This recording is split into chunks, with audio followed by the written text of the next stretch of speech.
Afternoon and evening, depending on where you are. Um, I'd like to welcome you to the second panel of the first day of the conference, Looking Toward Peace in Afghanistan After the U.S. NATO Withdrawal, which is jointly organized by the Center for Conflict and Humanitarian Studies of the Doha Institute and the Arab Center in Washington, D.C. My name is Barnett Rubin. I'm a non-resident fellow at the Center on International Cooperation at New York University and also at the Center for Conflict and Humanitarian Studies. This is panel 2, which is about the regional problem or regional perspectives on Afghan peace. Of course, Afghanistan, while it is a poor country and a landlocked country, it is surrounded by some of the most powerful countries. And in addition to having had a presence by the United States for 20 years now, it is also surrounded by some of the largest and most powerful countries in the world, including four nuclear powers: Russia, China, Pakistan, India, Iran, whose nuclear status is currently being negotiated.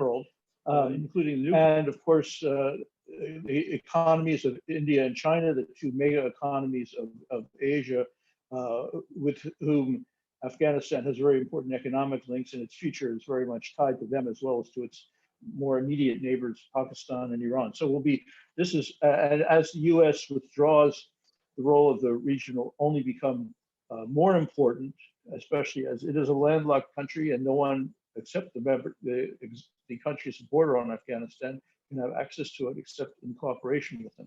We have a very exciting, I would say, group of experts to discuss this. I'll come back to that in a minute. The first audience is the tension that there is simultaneous interpretation in English, Pashto, Dari, and Arabic.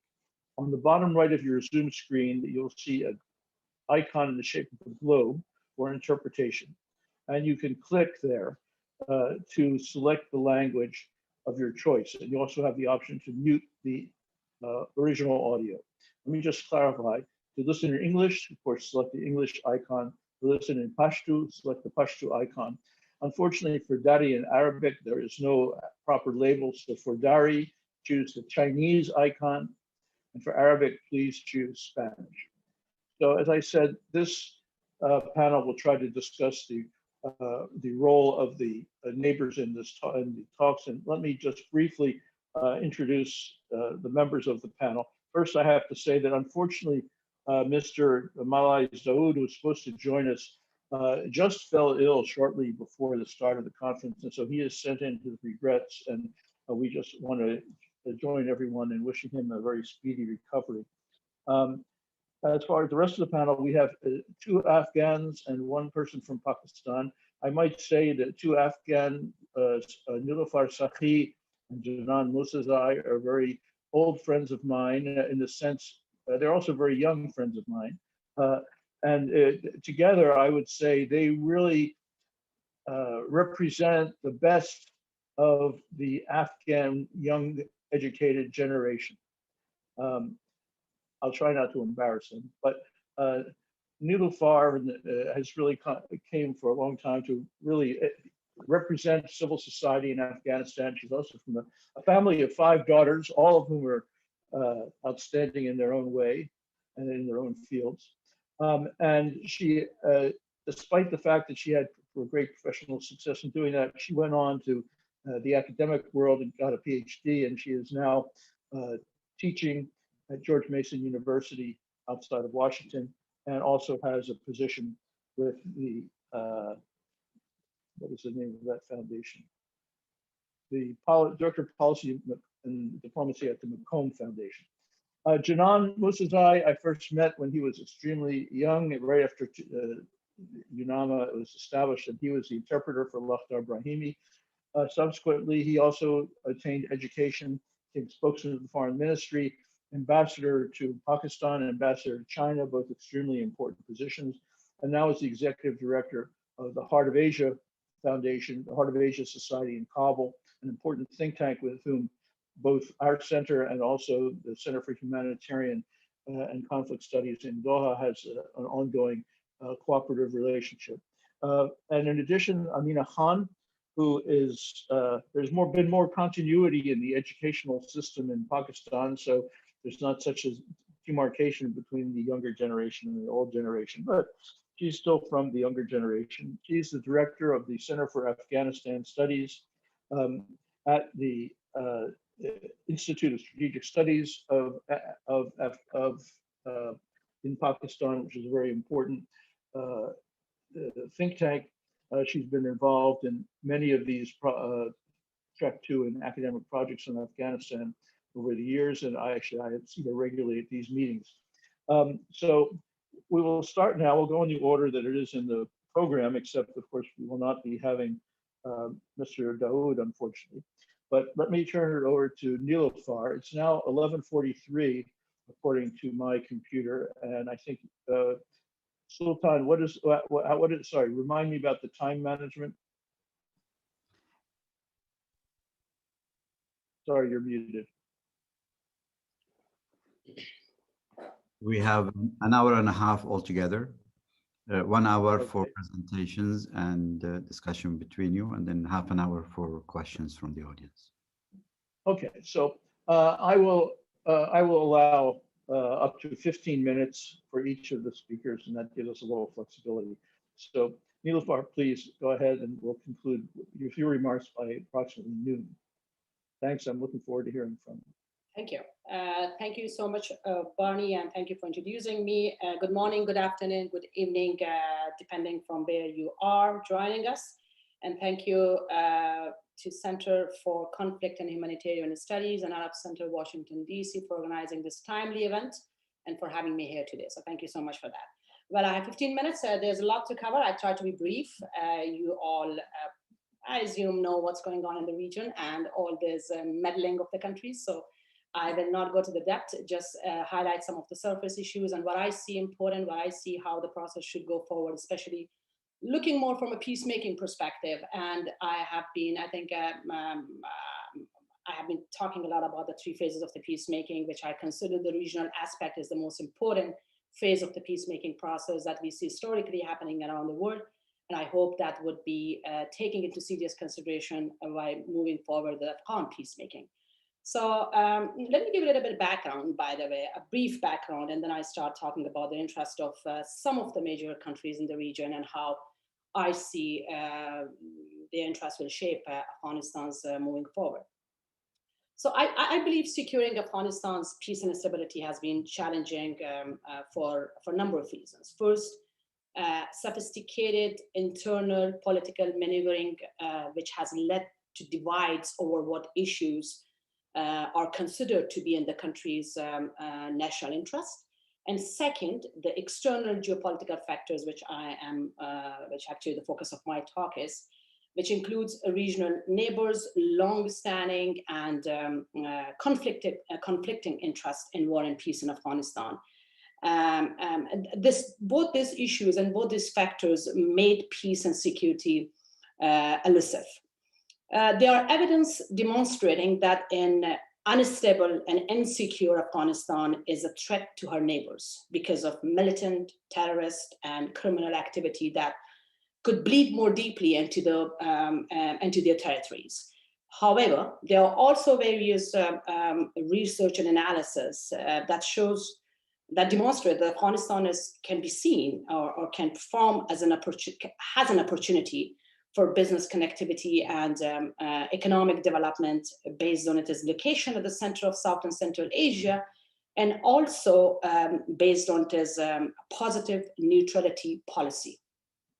With all that said, as a brief background, and by looking back at the history of war and peace in Afghanistan, we will understand that Afghanistan has exploited its role as a threat to the region than an opportunity. And the neighboring countries, on the other hand, have used Afghanistan as their surrogate to achieve their strategic and political gains. So that is how we have seen, if we just bring it in a nutshell and summarize it in 2 lines. Now, I'm not going to talk about the history, actually. That will take us to a whole different set of factors and description. I'm going to just talk about the recent development, last 2 years. and the peace process, and the piece that I have been actually closely looking at different phases of the peace process. I'm not going to talk about Doha Agreement. I'm not going to talk about the intra-Afghan talks. I'm going to talk only about the third phase, which I believe is a regional component. So with the recent development related to Afghan peace process, which initially I used to call it peace process, now based on how the dynamics is happening in the peace process, I call it more as a political process. I hope someday moving forward, I'll get back to my peace process, to calling it as a peace process, because I see the difference between peace process and the political processes. So if you go back to last 2 years and look at Afghan 2018 peace or political process, a new phase of a regional cooperation initiated, particularly following President Biden's decision to withdraw troops from the United States by September 11, 2021, which revitalized efforts to develop consensus around common security challenges, sorry. This regionalization plan included regional players such as Russia, India, China, Pakistan, and Iran to some extent, not fully, by the way. The first move at this regionalization plan was capitalizing regional consensus for an interim government or participatory peace government. The plan was endorsed through a joint statement, expanded Troika that included US, Russia, China, and Pakistan. UN was expected to play a role, play a role of a convener or facilitator to bring all regional stakeholders, including Iran and India, which did not happen yet. The second set of activities associated with this regionalization plan was diplomatic meetings. I would call it ad hoc diplomatic meetings of officials from Islamabad, Beijing, Moscow, and Tehran with the Taliban leadership and with the Afghan government. And in addition, there were a couple of conferences too, like the conference in Moscow and Dushanbe, out of Asia, which highlight the peace efforts and the regional peace efforts. Okay, so these are the set of activities. Though I believe, part of me strongly believe that there can be no sustained solution to the Afghan war without a national consensus on a political roadmap for the country, I still think these regional efforts are a parallel and crucial phase for the political peace process because of the fact that Afghanistan war is multidimensional. Now here, let me highlight a little bit on the interest of some major neighboring countries and why I think they should be involved more and through a different platform rather than this all set of activities that I discussed earlier. Beginning with Pakistan, the major player, or sometimes we call it as the big elephant in the room. So Pakistan, Pakistan's Afghan policy is very much India-centric. We all know that. Therefore, with this strategic interest, Pakistan played a significant role in the Afghan war, but often superficially supported the Afghan stability, either through either diplomatic statement or bilateral agreements. As an example, let's look deeply into Prime Minister Khan's November 2020 visit to Kabul.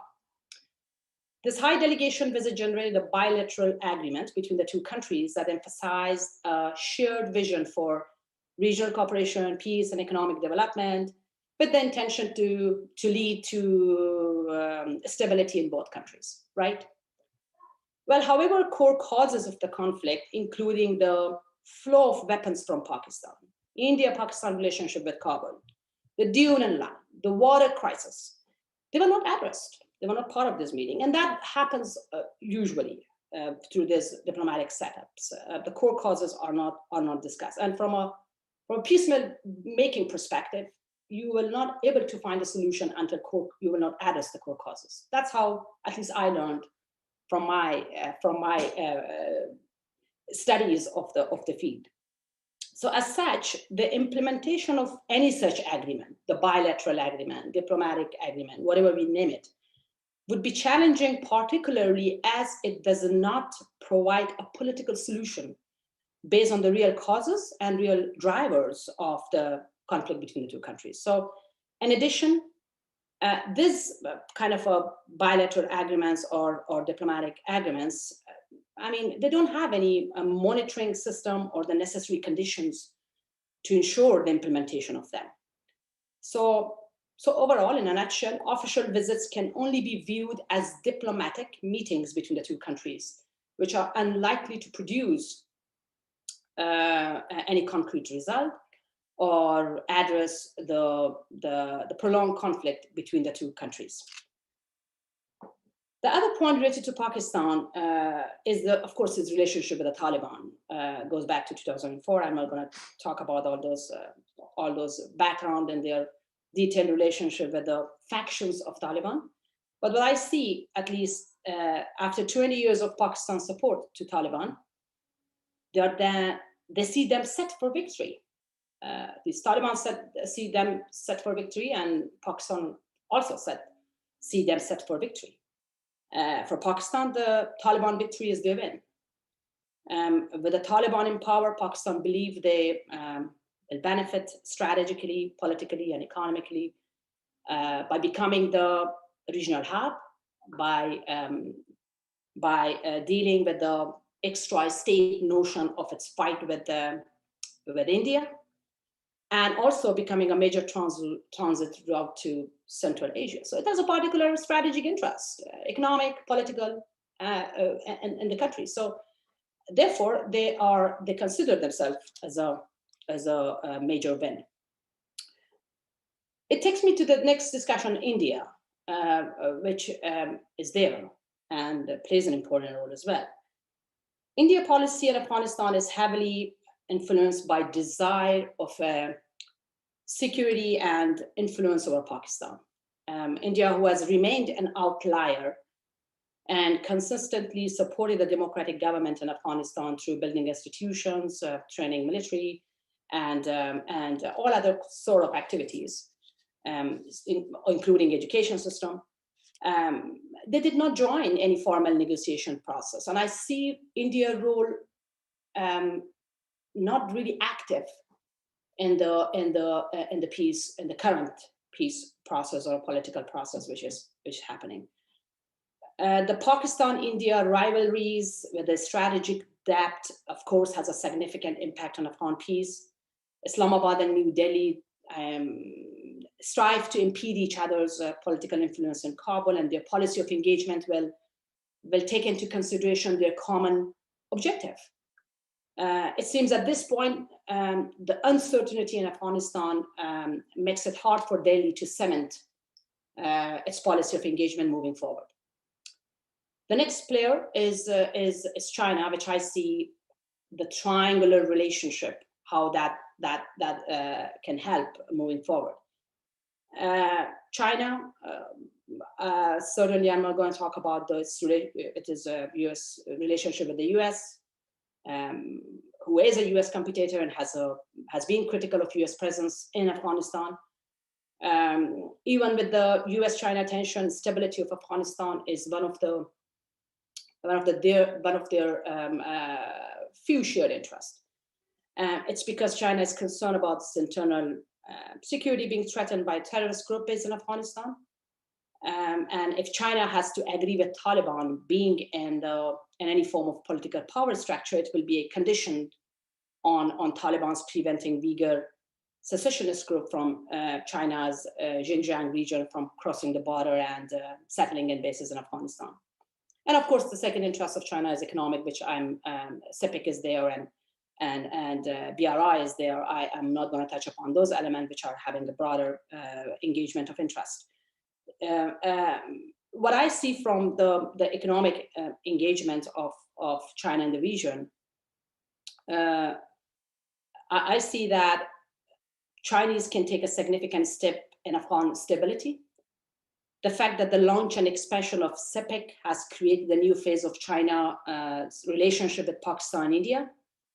It has given China the ability to persuade to create a trilateral platform, including Pakistan, India, Afghanistan. So I would see that that platform, Chinese have the capability to create that trilateral platform.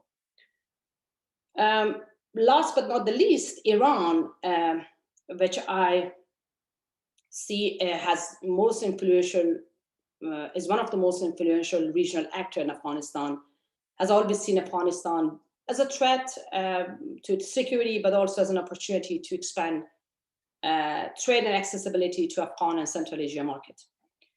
Tehran has substantial security interests in Afghanistan, and based on reports and data, we all know that has fought Islamic State terrorist group there by sending it as Fatimiyun Brigade, which has recruited Afghan Shia fighters in the past. Well, what will Iran do? I think Iran will strive to maintain its access to Afghan market, expand Shia ideology there, and address, and also meanwhile, try to address transitional threats such as militancy, drug trafficking, and insurgency that Afghanistan can pose to it.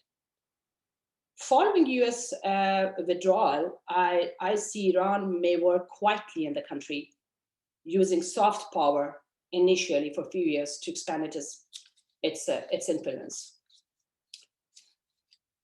What is happening now in all this in relation to all this country? All the countries that I mentioned here, they demonstrated their former support to Afghan peace. But the question is what exactly that peace means when their national interests supersede any agreement they make. It's obvious that the United States has been in constant negotiation with some of the regional players for security and counterterrorism assurances, but the regional players have a price tag for those demands. And those price tags, how US wants to negotiate those price tags. They already highlighted some of the price tags they have. So there should be a separate negotiation of the US with these regional countries to discuss those price tags and to deal with those price tags before moving to the Afghan peace process. And now what needs to be done? Well, I don't know what needs to be done, right?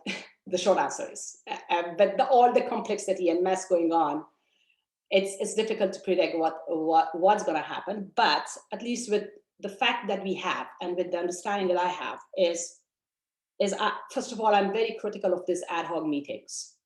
Why? Because I think this ad hoc meeting, they are good for creating a better diplomatic relationship between the countries, but they are unable to produce a concrete result because the core causes and this price tags in many cases are not discussed based on the core causes which are there, and the interests are not discussed. So I think there should be a formal platform. I think it was already discussed before, several other platforms as well, either convened by the UN or a consortium of regional players to agree upon three elements. There were consortium of regional players in Cambodia and other parts of the world when peace processes were happening. Yes, not very productive, but some produces a concrete result and agreement, and that helped a lot the peace processes. So, this platform should agree upon three elements. And Barney, I promise to stop here after highlighting the three elements, right? The first is an agreement on completely ending the supply of weapons to varying parties in Afghanistan.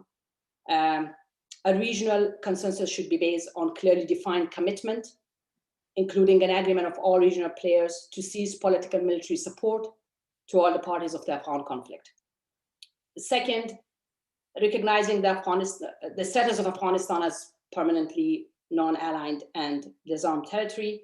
And the third, the fact that international relations countries are mutually dependent on each other.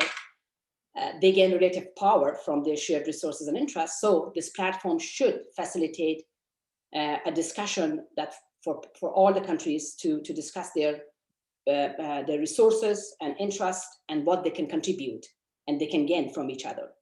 And these regional platforms should include countries China, Russia, Pakistan, Iran, India, and Afghanistan.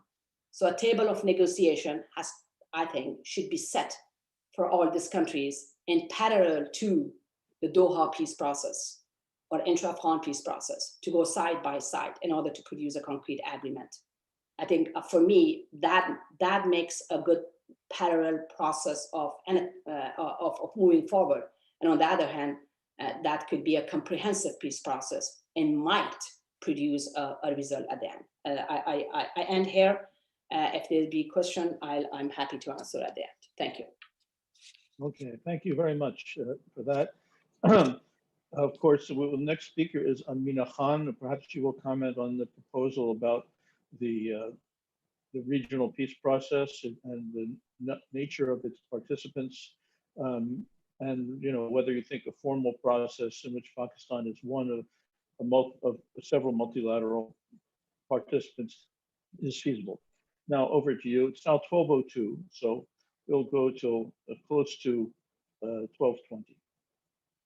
Thank you so much for having me. I will touch upon the points that Nilofer has made, but maybe at the end, and forgive me if I take a little too long, but I'll try to be short. Now, I think we've all agreed that, the war in Afghanistan, which has, spanned nearly 20 years, does appear to be coming to a rather inconclusive end, with the political security and the economic transition clearly still in a limbo. Now, while Afghanistan has made limited gains, it is certainly far from stable, and it continues to be challenged by innumerable challenges. And hence, this is a problem not only for the international community, the region, but more so its immediate neighbors, primarily Pakistan. Now, perplexed by this instability in Afghanistan, I personally feel that there is a realization within the region that, geopolitical dynamics are not what they used to be clearly. There are new and multiple actors that have taken center stage with new realities, and more so strategic rivalries, unfortunately, over and in Afghanistan have increased.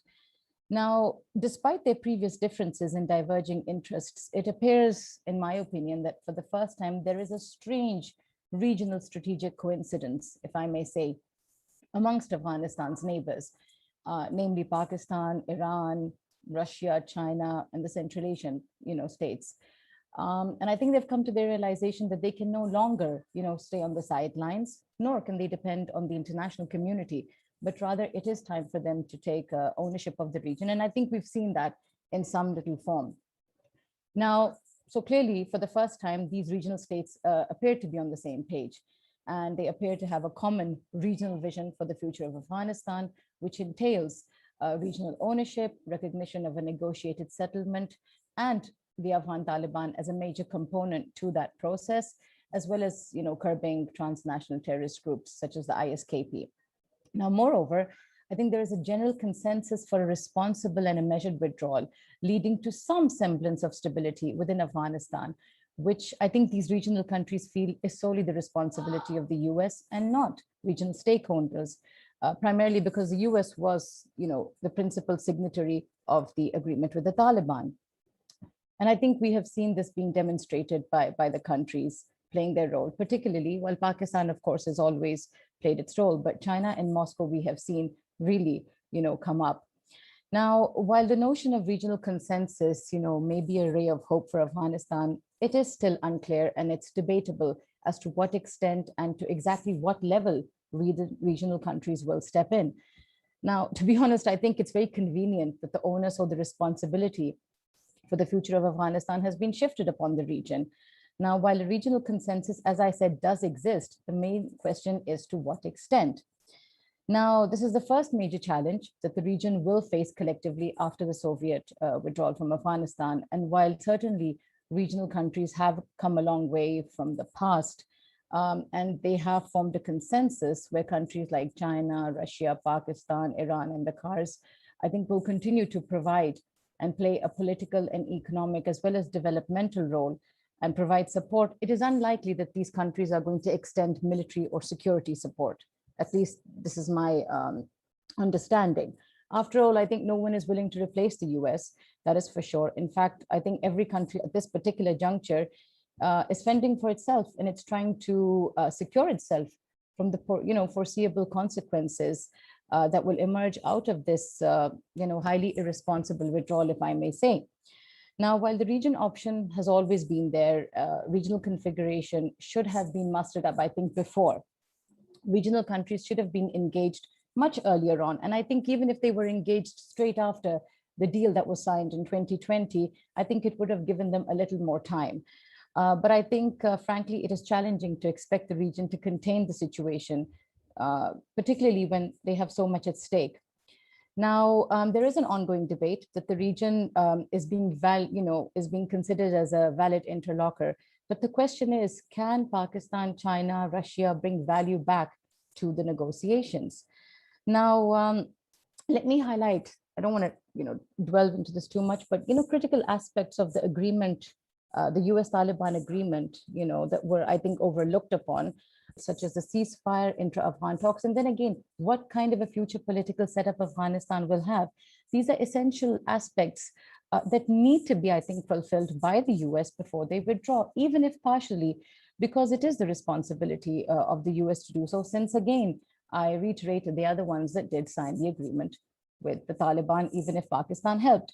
And I think it would be very difficult and problematic for regional consensus to deliver on this particular front, particularly in such a short frame of time.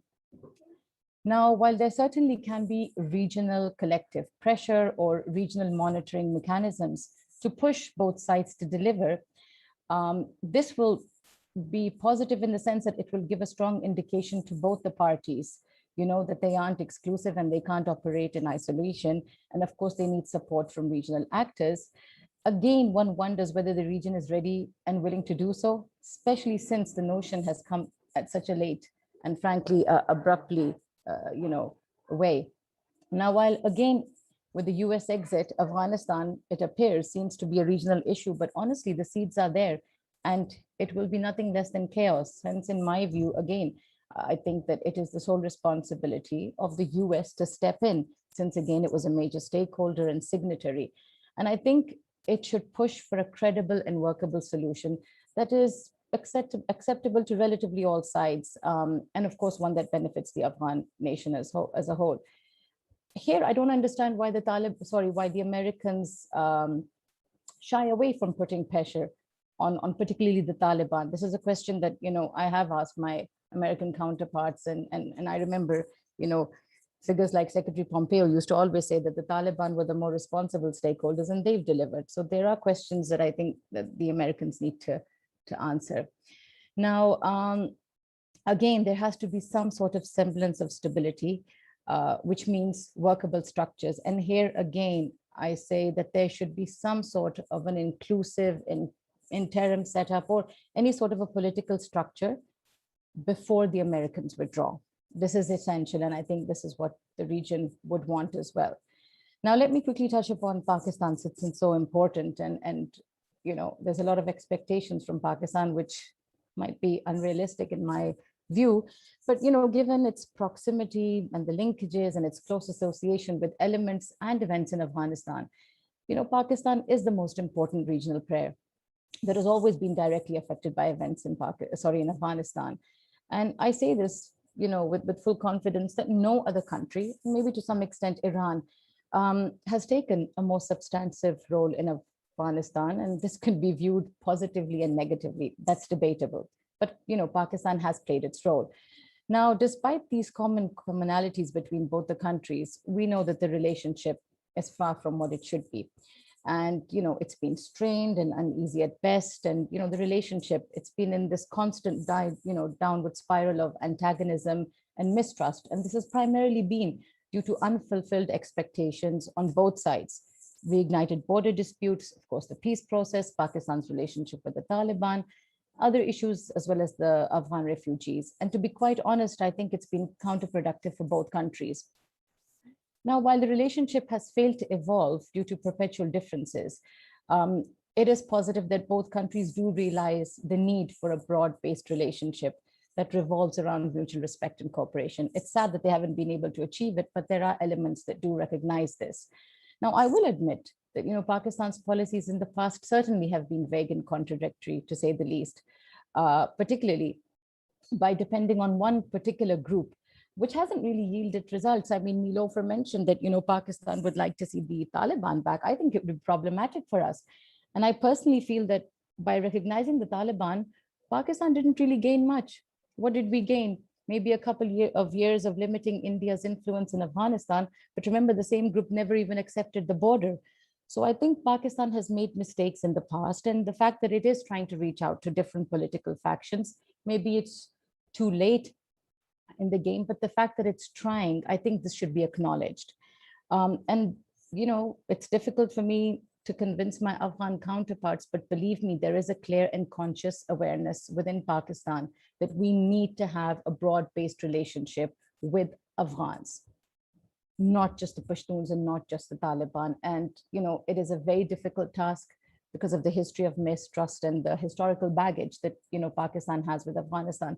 But this is what it is. Now, again, a key factor that continues to challenge the relationship is, of course, the Taliban and the ongoing peace process. Now, this might not go down too well with my Afghan counterparts, but I think that, Afghanistan's stance regarding Pakistan's role in the peace process has been somewhat contradictory.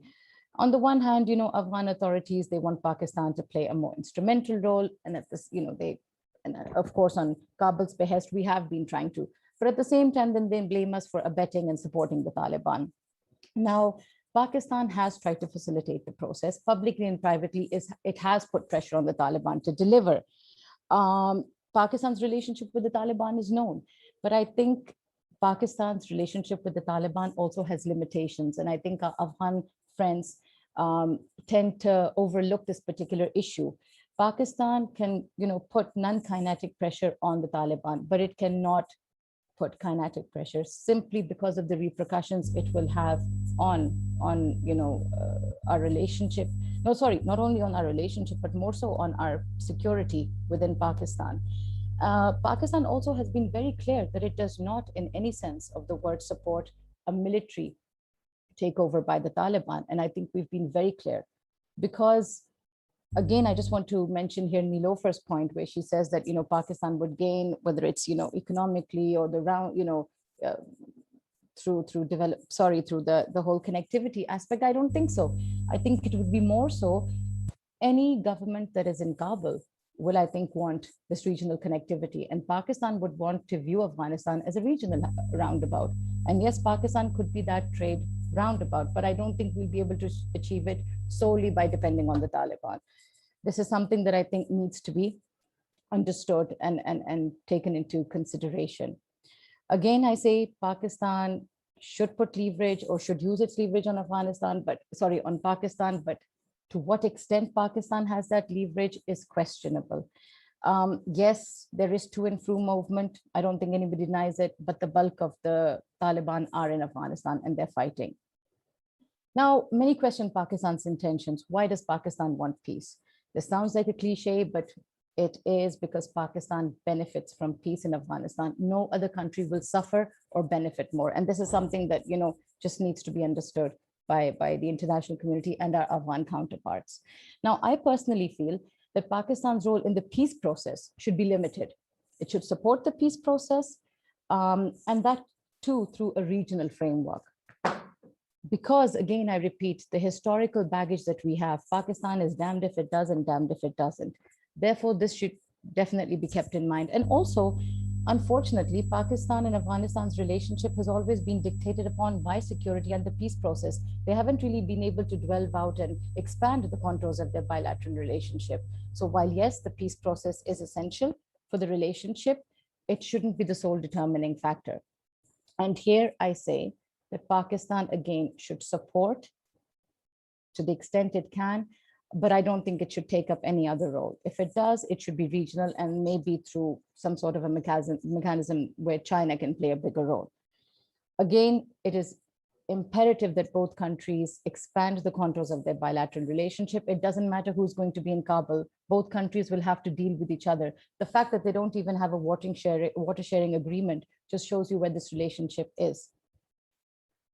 Now, if I have time, I would like to quickly touch upon Russia and China, if I may.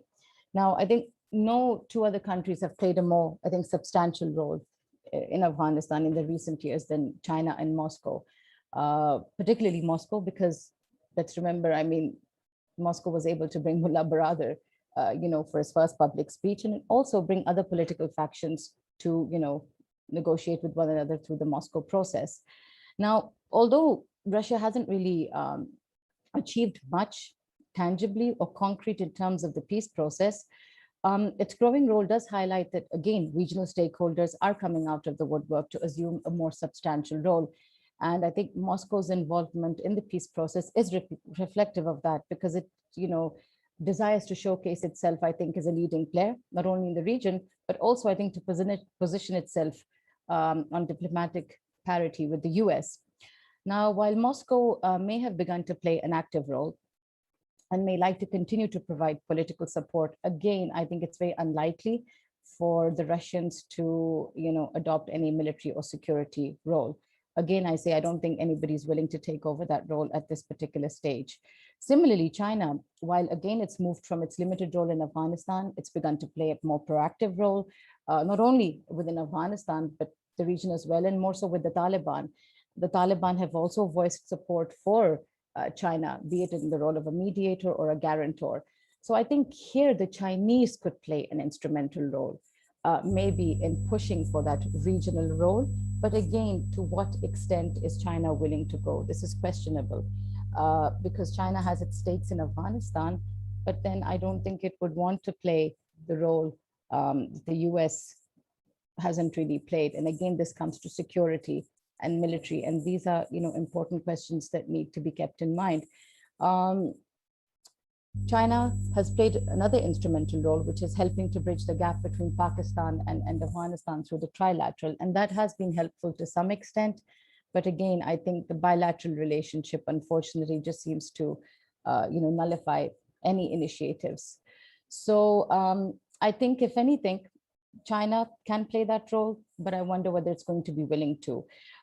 It can play, a neutral third-party guarantor role as well. But again, will the international community allow for it? And also elements within China, I wonder, again, this is questionable.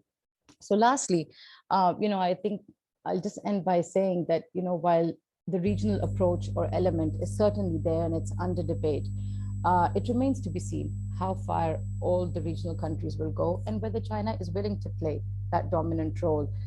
Because at the moment, from what I see and through my interactions, is that every country is now trying to secure itself from the possible outcomes of the early exit. And also there's a realization that while they would want to play a more instrumental role in the region, there's far too much at stake. And conveniently, why should they have to pick up the mess that the Americans clearly are leaving behind? And I think there's also a realization that at the end of the day, while a lot of countries are answerable, and again, I'll say Pakistan, the onus does lie on the Afghans themselves. The fact that both of them cannot negotiate is not because of any third party. It's simply because they're not willing to compromise on their principal demands. So I think I'll end here, and then we can continue this in a question and answer session. Okay, thank you very much for that. That was certainly a very thorough analysis of the and response to some of Nilüfer's points and many others that we'll discuss later. So Janan, let me turn to you now. It's 12:20, so we'll go to about 12:35 or so. Thank you so much, Barney. Thank you to you, and thank you to CHS in Doha, particularly Dr. Sultan Barakat and his team, and also the ACW in Washington for organizing this very timely and important conference, and for inviting me to speak. I will just start by reiterating the point that Amina Khan made, and that a few other speakers have made, which is that the primary responsibility for ending this war, but more specifically negotiating a political settlement, lies with Afghans. I mean, there's no two ways about that. It lies with the Afghan government and also lies with the Taliban. So they have to take their responsibility at this historic juncture seriously and put negotiations first. But now that the US is leaving, and as Nilüfer, Dr. Sakhi pointed out earlier, the Afghan conflict is multidimensional, and the region and international players have played direct and indirect roles in the 40 plus years of war and conflict in Afghanistan. And now that the US is leaving without regard for the consequences for Afghanistan and the region of its actions, of its exit, it's time for the region to step up to the plate and ensure that what follows the US departure is not a more intense war or a security vacuum, but instead a political settlement that ends the war for the people of Afghanistan and ensures the legitimate interests and concerns of her neighbors. The region has had a role in the Afghan war, as I just pointed out, since the inception of this war more than 4 decades ago. These are some brief examples. The support that was provided, the comprehensive support provided to the Afghan Mujahideen against the Soviets during the 1980s, channeled through Pakistan primarily, sponsorship of various sides, factions in the Afghan civil war during the 1990s, and then support to the Taliban during various stages of the war over the past 25 years, starting in 1994 and then continuing over the past 20 years, mainly by Pakistan, but also at various stages over the past 20 years by other countries, including Iran, to a lesser extent. However, Pakistan, in my view, has had an outsized role in the Afghan war. So that's what I'll focus on. The history of direct interference, of Pakistan's interference in Afghanistan, goes back to before the Soviet invasion in 1979, and even definitely before the Afghan jihad against the Soviet invasion. Pakistan started supporting a small number of anti-government rebels who had fled the Dawood Khan regime after President Dawood's bloodless coup against his cousin, the former King Zahir Shah, in 1974. So that was many years before the Saur coup and a year before the Soviet invasion. During the jihad years from 1979 to 1989, which marked the departure of the Soviet troops from Afghanistan, comprehensive direct and indirect support to the Mujahideen was provided by Pakistan.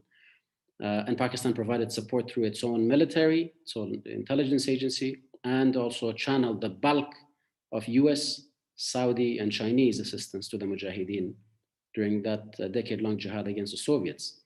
Pakistan also, unfortunately, at that stage, chose the most violent and most extreme groups to receive the majority of this support and assistance, keeping the more moderate groups down and weak.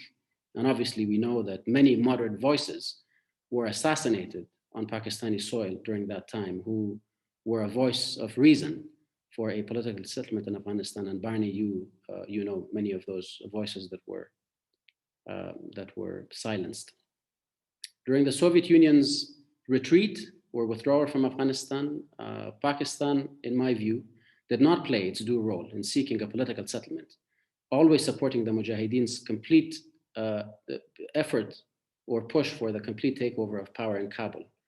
Pakistan participated in the Geneva talks throughout the 1980s and signed important agreements with Afghanistan, the government of Afghanistan at the time, including on non-interference in each other's affairs, but instead stood behind the overthrow of the Dr. Najib government throughout that process. And also Pakistan, just like the Mujahideen at the time, made Dr. Najib's departure from Afghan presidency a precondition for a political settlement. And obviously that gave us the failure of an otherwise sensible UN-backed plan for the establishment of a technocratic government for a transitional period, and led to a terrible civil war. During the civil war years between 1992 and 1996, Pakistan initially supported particular factions, but then eventually threw its entire support behind the Taliban after they emerged in 1994, who eventually took Kabul by force in September 1996. After 9/11, Pakistan continued to provide safe haven and sanctuary for the Taliban leaders who had fled Afghanistan, and gave the group advice and various levels of support, which is very well documented now and very obvious. So that's the brief background to where we are now. So where are we now? There is, as Amina Khan mentioned, I agree with how she characterized the bilateral relationship right now, which is unfortunately marked by deep mistrust between Afghanistan and Pakistan at the bilateral level. And these two countries that need to cooperate on peace and the peace process in Afghanistan are now talking to each other, especially over the past several weeks, through the media, often using acrimonious language, perhaps more so on the Afghan side than on the Pakistani side. And there has been a little sign of Pakistan's supposed paradigm shift from a focus on geopolitics to putting geoeconomics first in action. General Bajwa, the Pakistani Chief of Army Staff, gave a keynote speech in March where he made this supposed historic statement about Pakistan's shift from a focus on seeking geopolitical superiority over Afghanistan to a focus on working with Afghanistan bilaterally, but also on advancing regional connectivity and economic integration, where he said, and I quote, "Besides offering our all-out support to Afghanistan peace process, we have also undertaken unprecedented steps to enhance Afghanistan's trade and connectivity." And he listed 3 things there: re-energizing the Afghanistan-Pakistan Transit Trade Agreement and providing access to Afghanistan to export its goods to India, improving economic and trade environment along the Durand Line by establishing border markets, and then finally being part of the energy and trade corridors, binding Central, South, and West Asia through land routes and inviting Afghanistan to be part of the China-Pakistan Economic Corridor. Obviously, we know that almost nothing has been realized in action from these 3 or 4 commitments that were made. The Afghanistan-Pakistan Transit Trade Agreement remains on the table to be renegotiated. Afghan traders continue to face insurmountable obstacles in accessing the Indian market through Pakistani territory. And obviously the whole vision of regional economic connectivity is as distant as ever. And on its part, Pakistan is repeating, unfortunately, some of the same old rhetoric of wanting a peaceful settlement of the conflict between the current government and the Taliban. But there are eerie similarities between these statements from Pakistani leaders now and also before and after the Soviet withdrawal, all those years back, and now that the US is withdrawing from Afghanistan in 2021. For example, publicly, Pakistani leaders are talking about supporting a peaceful settlement, but at the same time, both publicly but also privately, are bringing up 2 points that show that it is not prepared, at least not yet, to provide full support to a political settlement in Afghanistan. One is the fact that Pakistani leaders say the conflict in Afghanistan is an entirely internal matter between Afghans, who should sort out their differences, and that Pakistan isn't going to take any responsibility for what happens after the US departure. And this is what you pointed to, Barney, something that Foreign Minister Qureshi repeated in his recent interview with Lutfullah Najafizadeh of Tolo News, that Pakistan is taking a step back. This is all about Afghans. You sort it out. Pakistan has no role to play. The second point that they're bringing up, which is very similar to what we used to hear back in the late 1980s, is that figures in Pakistan are increasingly saying that they find it difficult to work with President Ghani and his government, and some privately suggest that he needs to go. And they argue that President Ghani's departure will increase the chances of a peace deal between the Afghan government and the Republic and the Taliban. This is the same language that Pakistani leaders used more than 30 years ago. For instance, almost exactly 32 years ago, on the 8th of June, 1989, the New York Times reported that the then Prime Minister of Pakistan called on the US to persuade the Soviet Union to seek Dr. Najib's departure. And that was a time when Soviet troops were still withdrawing, and around 3 years before Dr. Najib eventually resigned, and obviously something that resulted in not in a peace settlement, but instead in the civil war that followed. I'll end with a few brief suggestions that I believe could rebuild trust between Afghanistan and Pakistan and re-inject necessary momentum into the negotiations track, because unfortunately, right now we see a situation where the push for military superiority or military takeover of districts and provinces by the Taliban is where the focus is. First, Afghanistan and Pakistan need to reset the relationship at the leadership level. Given the urgency of the peace process and the fact that the American withdrawal is almost complete, I believe that Afghan and Pakistani leaders need to re-engage at the highest levels. You cannot do this at the level of special representatives or other senior leaders. I have proposed the idea of the President of Afghanistan and the Prime Minister of Pakistan agreeing to hold a series of joint meetings in Islamabad and Kabul with the participation of their military and civilian leaders to try to reset the relationship. It may not work, but that might be the only way to get there. And for Pakistan to use all of its influence with the Taliban Leadership Council sitting in Pakistan. I mean, denying the fact that the Taliban Leadership Council is in Pakistan is not going to help either the bilateral relationship or the search for a regional consensus on peace in Afghanistan. I think that's what Pakistan needs to prioritize and facilitate talks between the Afghan government leadership and the Taliban Leadership Council in Pakistan. It would be taking a longer route if we expected Afghan leaders to travel all the way to Doha and engage the Taliban political office there, who will then go back to Pakistan to their leadership to seek approval on whatever they might or might not negotiate with any Afghan government delegation. And then for Afghanistan and Pakistan, if they can reset the bilateral relationship, to work together with other neighbors and regional powers, because the Troika Plus mechanism that has been mentioned multiple times in this conference so far has not delivered.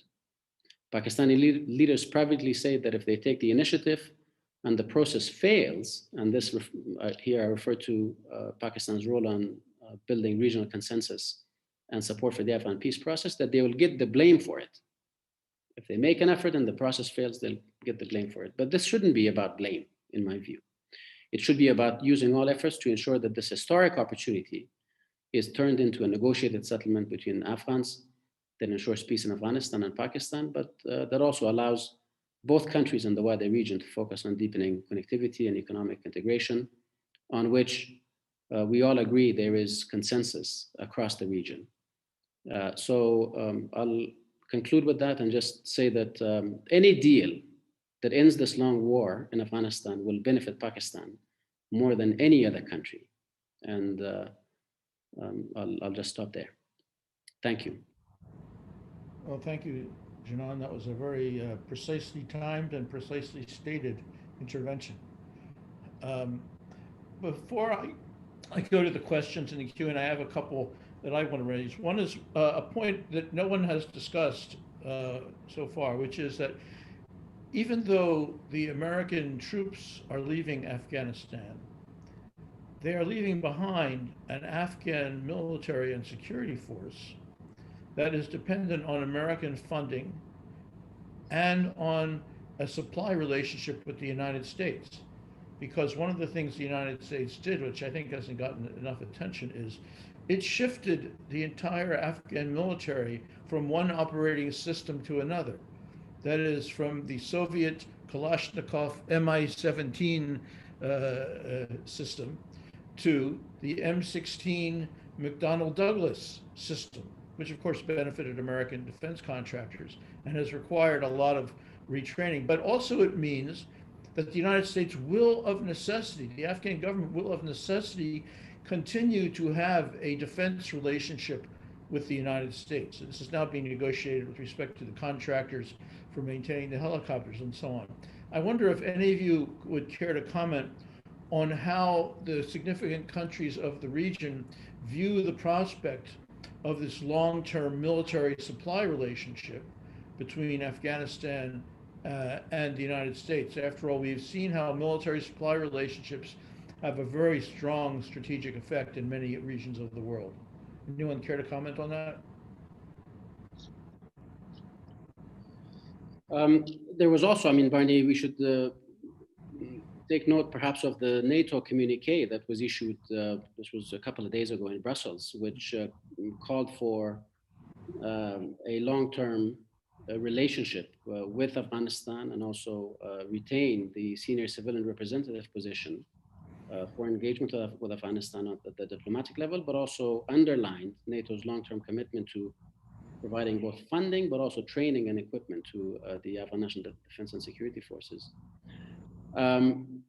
Obviously, to prevent a vacuum, a security vacuum in Afghanistan, and to ensure that there is a political settlement, you need the Afghan National Security and Defense Forces to have the capabilities to defend the government and to defend the people of Afghanistan. So obviously, I agree that there needs to be a conversation within the region involving Afghanistan on the long-term relationship between Afghanistan and the US and other NATO partners. But I think that can come once there is a political settlement to the war that's raging today, that's raging right now. And I think it would definitely be using this support that the ANDSF depend upon, as you point out, as an excuse to not provide support to the political process by any country in the region. I think that would be totally unfortunate. I mean, this is the reality for the past 20 years. It's not just this year or right now.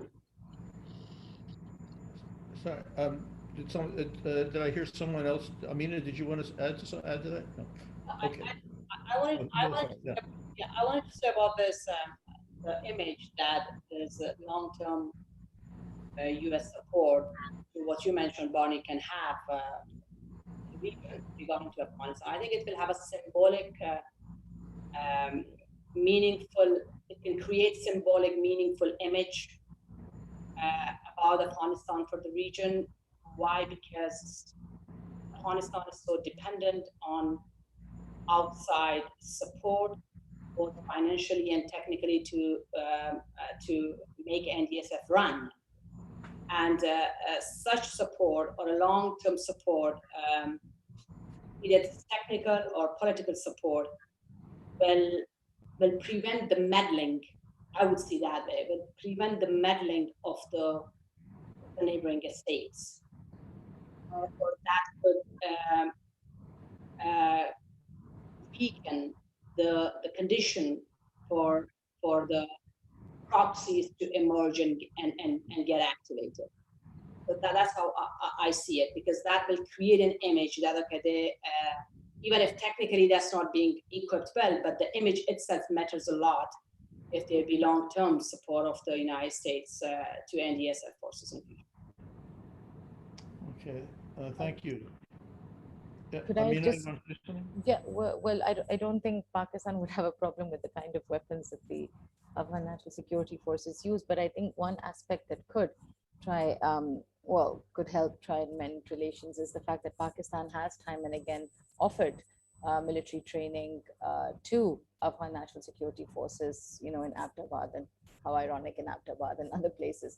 And, the Afghans haven't been very forthcoming in this regard.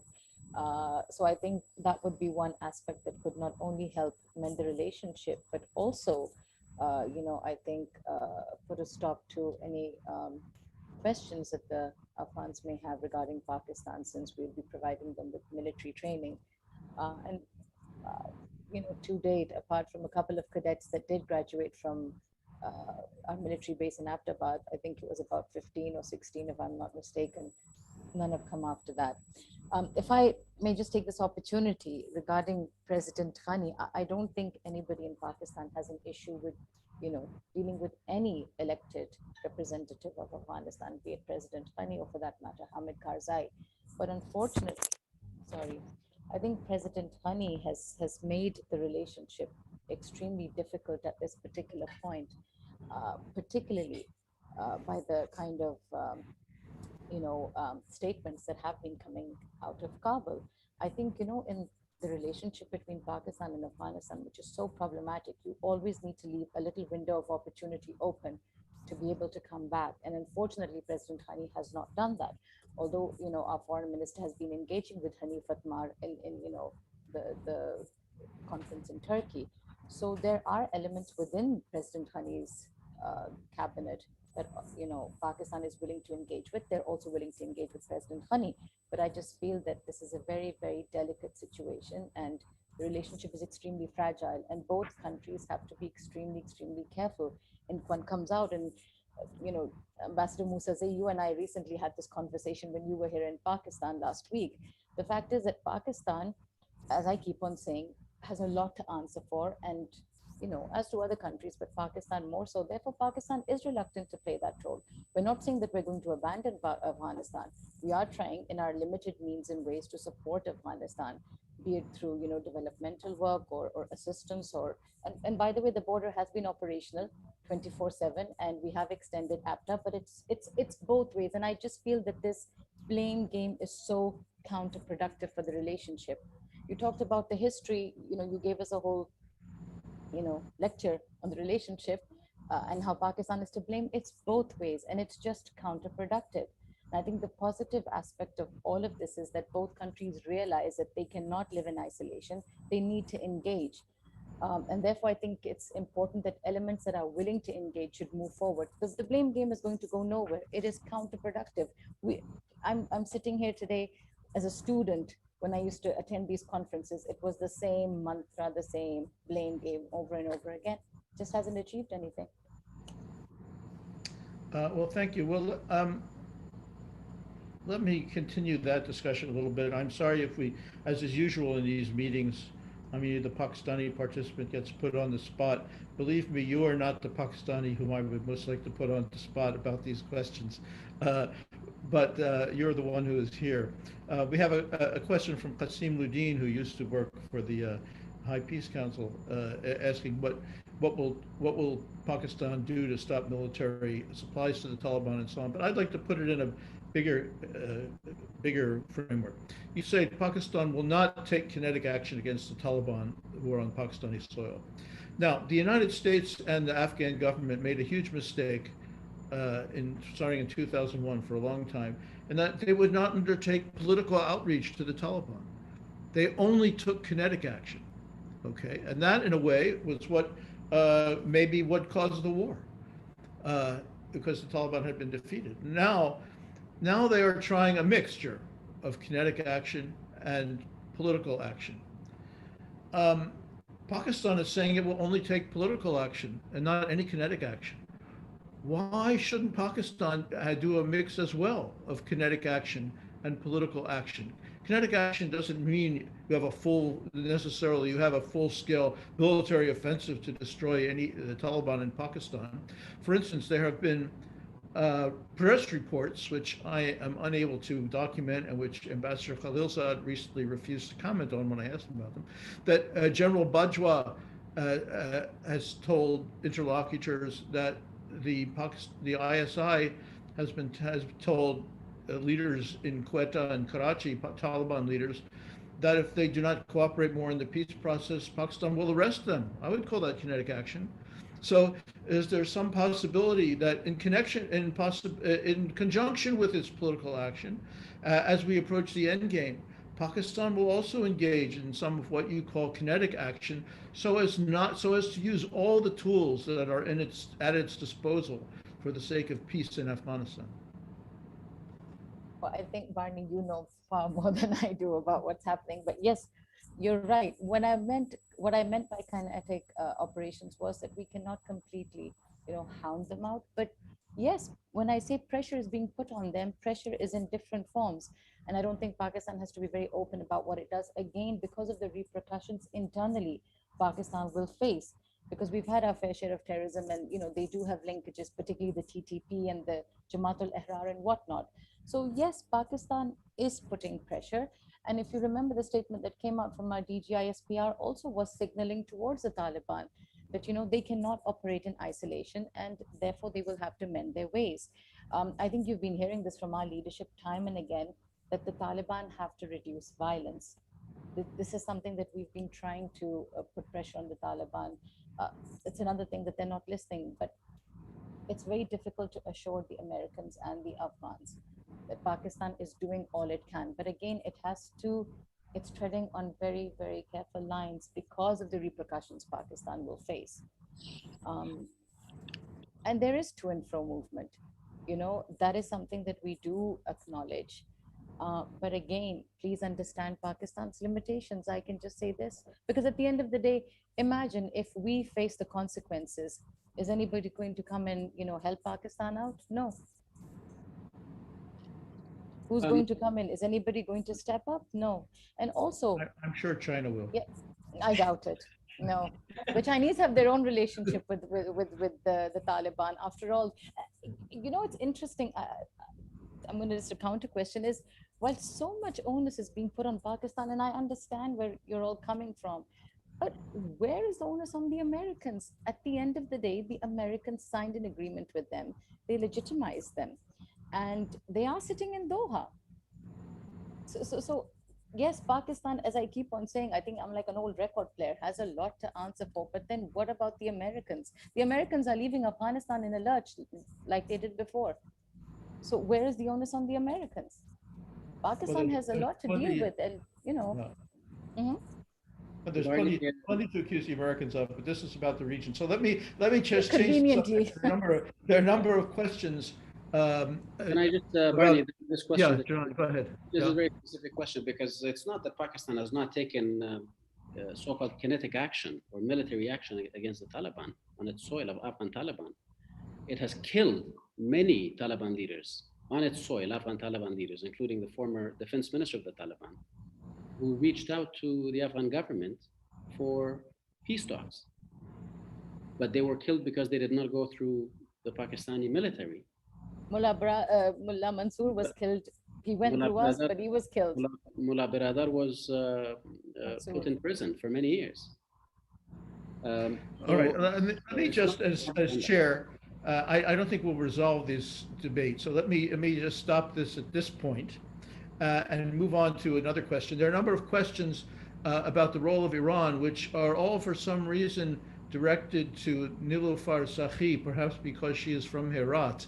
I'm not sure, but I'll direct them to you, but others are welcome to answer them as well. They're generally about what are Iran's goals in Afghanistan, what are their relations with the Hazara, that is the Shia community in Afghanistan. Are they going to use some Hazaras or Shia as proxies inside? You may, of course, you know that Foreign Minister Zarif mentioned the possibility that the Fatimiyun, the Shia Afghans who are fighting in Syria, along with Iran and the government of President Assad, might have a role in Afghanistan. So could you say, plus of course someone also mentioned that Afghanistan wants to create an economic corridor from the Afghan border through northern Afghanistan to Central Asia. Question whether it will use its Hazara allies to do that. I don't know how they would do that, because Hazaras don't live really in that corridor. But could you comment on Iran's goals, its relationship with the Hazaras, and its role in the peace process? Well, thank you, Barney. It's not good that the chair is your friend, because he knows your background, and then he will pose the question based on your background. So I'm losing here. Anyway, before Iran, I think going back to what we were discussing at the Pakistan, just two sentences on that. I think we should see Pakistan's role more objectively, rather than defending and blame on one thing. I mean, if you see objectively, evidence say a different thing, and we see it today. But I'm not going to elaborate on that. I think friends already discussed on that. In relation to Iran, I read the questions myself too. Look, the countries enable environment for proxy wars. So I think Afghanistan future, if there will be a civil war, if there will be, what kind of conflict will take shape in Afghanistan, what insurgent group emerge in Afghanistan, that will define the intervention or involvement of Iran in Afghanistan. If there will be chaos, if there will be a civil war, Iran will go beyond soft power. Iran will certainly use Hazaras and target the central part of the country for its operation. And we have seen in the history that happened in the past. So Iran will speed up that momentum and get more involved through hard tactics and hard power. That really depends on the condition in Afghanistan, how it going to happen. But if there will be a political settlement, that's why I'm saying that involving Iran is important in the peace process, because Iran is one of the significant player moving forward. And excluding them from the process, you will create a spoiler in the process. Therefore, inclusion of them might resolve some of the issues moving forward, especially the issue of this targeting Hazara community, using their and bringing autoimmune and all. So it really depends. My answer would be, it really depends on the conditions of Afghanistan, how it moves forward. If there will be a civil war, if there will be a hard war happening, armed conflict happening in different parts of the country, then it seems they will have more harder tactics. But if the political settlement happens and there will be a stable, at least partially stable government, I would envision Iran have only a soft target through education institution, through supporting and financing clerics, and through providing just ad hoc financial support to some of the groups among the Shia militants. But that would be not very obvious, not significant. That would remain so for a period of time. That's how I would say. Okay, thank you. Now, we're almost out of time. There are two other issues I would like to mention, one of which came up in the Q&A, and one of which I want to put on the table. So I'll just mention both of them and ask each of the three participants if they have any further comments on those or anything else, and then I'll turn to Sultan for a concluding statement. First, there are a number of questions or comments in the Q&A about Turkey, whose role has become more prominent recently, for, of course, promising to take over control of security at Kabul airport, Taliban opposing that, and the discussion of having the peace conference in Turkey. There are also various reports, which I won't repeat in detail, lest they turn out to be rumors, about Turkey arming certain factions in Afghanistan as well. So there are a number of questions that were posed about what is the role of Turkey, which is not usually on the list of the regional countries who would be consulted. And then a question we haven't discussed, but which is important to many of the regional countries, which is the rise of Daesh, or the Islamic State, inside Afghanistan. I know that at least Russia and Iran, and sometimes China, very often mention this as one of their principal concerns in Afghanistan.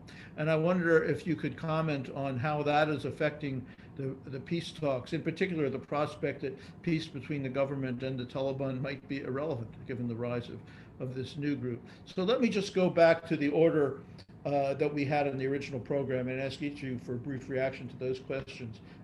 So back to you again, Niloufar.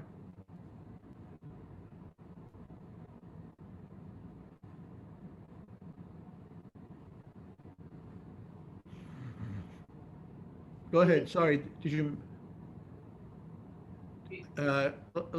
Maybe you missed that. Go ahead, Amina. Would you like to comment at this point? I'll come back to you, Niloufar. Sure. So let me begin with Turkey. I think Turkey's role is a very important role in Afghanistan, and we've seen it play a role before, but it really hasn't achieved much. But again, I'm looking at it more from the perspective of Pakistan, and since there has been, this trilateral, I think it could play a very pivotal role in at least helping, again, to bridge the relationship between Pakistan and Afghanistan, which is so important, as is the peace process. China's done this, but I think Turkey could add, another dimension to it. So I think Turkey's role is something that should be encouraged.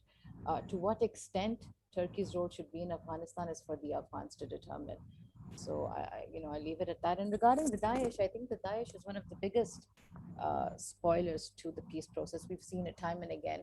But if you remember, the two Eid ceasefires that Kabul and the Taliban had. The only attacks that did take place were in fact by the Daesh. So the longer this conflict continues, it will provide vacuum for the Daesh and its subgroups to jeopardize peace in Afghanistan. And I think this is not just an issue that is limited to, say, Russia or the Chinese or Iranians, but Pakistan too. And if you remember, I think it was about 2-3 years ago, the intelligence heads of all these countries did have a meeting where they discussed the growing role of the Daesh. So I think the sooner there is some sort of an agreement between Kabul and the Taliban, this will deny space to elements like the Daesh, which is, a major security threat for the region because it does have, transnational links with other groups.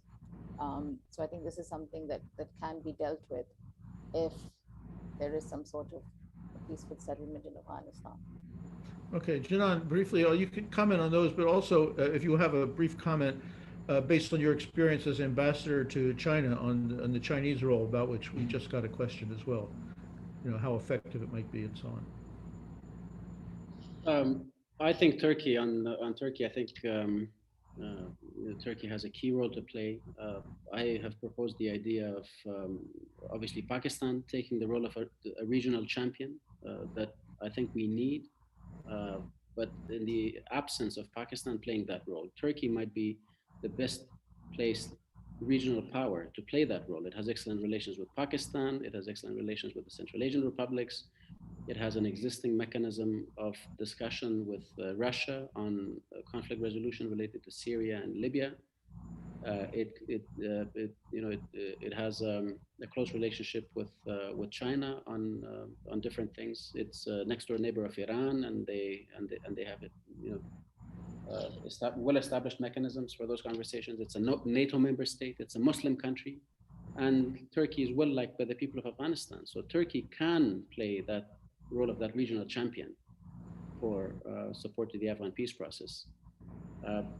How that could play out, I don't know, especially in light of the delays that we have seen with the proposed conference in Istanbul, which may actually not happen going forward. But we do need a regional champion, whether that's Pakistan or Turkey or a third country. I think that needs to be decided. China obviously wants peace in Afghanistan, but I think it will continue to play that role through its support to the Pakistani position, at least for the foreseeable future. It has not taken any sort of uniquely Chinese initiative to make a push for either mediating between the Afghan parties or bringing the region together around a common consensus and a guarantee mechanism for an eventual peace agreement between the two sides. China is obviously concerned about Daesh. It's concerned about Daesh. It's concerned about Al-Qaeda. It's concerned about ETIM elements using Afghan territory or other ungoverned spaces in the region, including in Pakistan on the Pakistani side of the Durand Line. And organizing attacks against mainland China. That obviously is the number one worry for the Communist Party of China, because they just are not prepared to tolerate even a single attack, especially if it's a major one in any major Chinese city. So, but obviously, China has an important role to play, but it hasn't. All right. Well, thank you, John. We're at time now, but let me just give Nilüfer a chance for some. I just got that. In addition to, I'm so sorry, I had some problem with mic in here. In addition to Turkey's non-security role in Afghanistan has more legs. Turkey already convened meeting during the 2010 peace process, a meeting with the Taliban, with the President Hamid Karzai of that time. So I think I would see Turkey as a mediator, as a neutral mediator that all of us has been talking since the beginning of this peace process, and can play on what Janan also mentioned about the other factors that give more value to the Turkey's role in the peace process. I would see as an independent and neutral mediator moving forward with the peace process, with the intra-Afghan peace process, and also convening the regional consensus and being a regional platform for all the regional efforts that we have been talking about. In relation to Daesh and other insurgent group, Bonnie, that you referred, I would see the evolution of insurgency in Afghanistan. I mean, insurgents from 1980s have been moved and have given different titles and name. in different time period. And you know better than me what I mean here. So I would see the current peace process or peacemaking, whatever we want to name it, or political settlement, it does not mean the end of conflict, the end of insurgency. It means a rise to another insurgent group, whether we are using it as a Daesh or ISKP or other newly emerged insurgent group. Why? Because we are really not addressing the root causes of the of this particular Afghan conflict internally in the intra-Afghan negotiations, and also regionally at the regional level. From my perspective, we need to just tackle the root causes in order to prevent the emergence of another insurgent group, whether Al-Qaeda, Daesh, or any other emerging name in future. Okay, well, thank you for that very rich discussion. It's a shame to end it, but we have to do that. I just want to make one point. There was a question about whether anyone is representing a government. I just want to clarify, no one here is representing any government. Everyone is speaking in his or her personal capacity. So thank you all very much. And now let me turn it over to Sultan Barakat for a concluding statement. Thank you very much, Barney, and thank you for clarifying the fact that we're all here representing ourselves. We belong to different institutions, but we speak individually. And to follow up on the question earlier that was asked, whether the Taliban have the capacity to engage in all of this, I think they are also following the discussion, and we will have the opportunity to listen to some colleagues over the coming couple of days. I can't really summarize the very rich discussion over the two panels.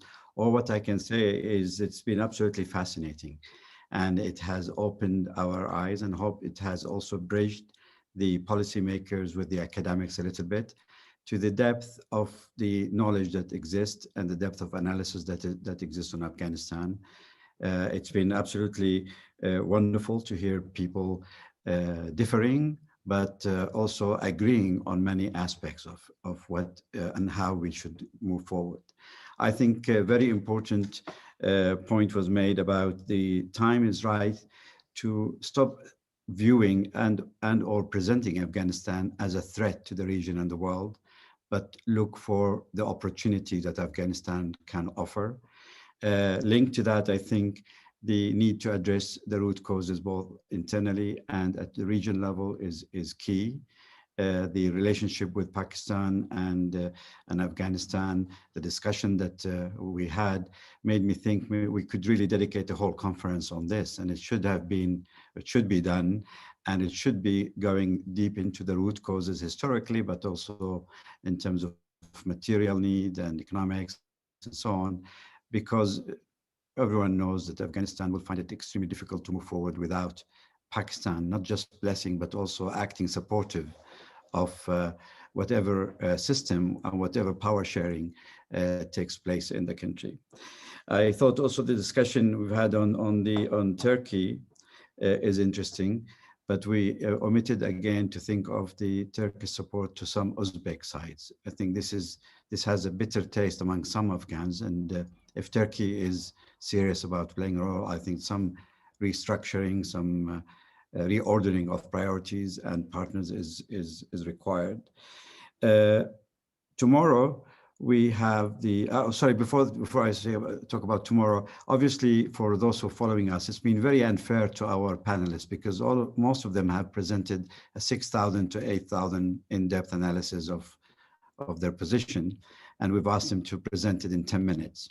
So this is just a taster, hopefully, of the outcome that will come in a printed format, which will allow you to delve in much depth into some of these issues. And we have, as I said at the beginning, broken this conference into 3 days to make it manageable given the Zoom links and our ability to maintain the technical aspect of it. So we shall continue tomorrow, but tomorrow we'll start half an hour earlier. So we will start at 8:30 Washington time, or 3:30 p.m. Doha, and 5 p.m. Kabul. And we're very pleased to have had the confirmation of His Excellency President Mohammad Ashraf Ghani, who shall be speaking to us as a president, but also as an academic at heart and a researcher. And we will give him, it'll be about an hour. He's going to present for half an hour, and then he is happy to field some questions for another 30 minutes. After that, we'll continue with our panel 3 and panel 4.